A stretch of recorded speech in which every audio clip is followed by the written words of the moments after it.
And when you think about some of the things that you did that are now reflected in terms of the modern day Verizon that we know, can you give us some examples of nonlinear thinking that resulted in success? I don't want this to come out as I'm taking credit for it, but you phrased the question. So we did a couple of things. So we separated our wireless business from our telephone business. We ran them separately.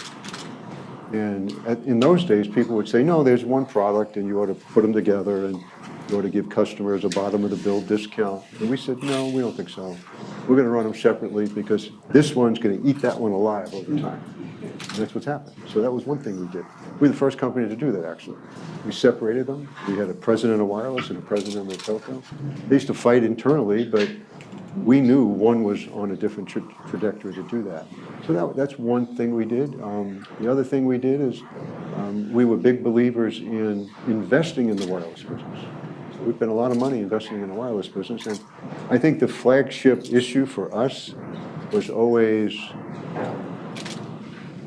the people who originally started the wireless business thought it was an extension of CB radio. They thought it was like a convenient thing to have, and it was a premium service for people who could afford to have a big phone that you could put in your car that didn't last very long. Calls used to be dropped every place, ineffective attempts.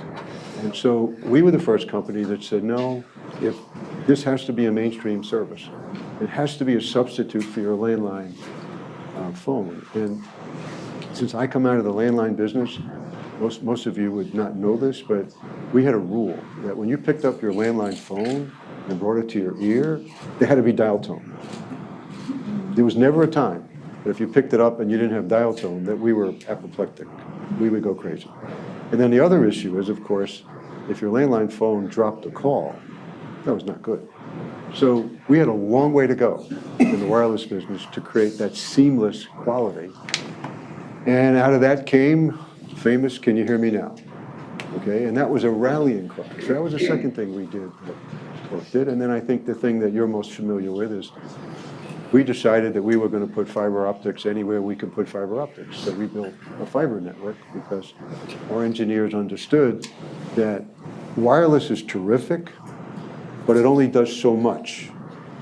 Physics won't allow wireless to completely replace a land-based network. So you know you need wireless, but you need a lot of fiber optics in between the towers. And that's what we did. So here we are, now heading to 5G, and all you hear about is wireless and fiber, right? So it's kind of like, I kind of sit back and say, this wasn't that hard to figure out, hard to do. And the people who are doing it really have a hard job. But the singular vision wasn't that hard.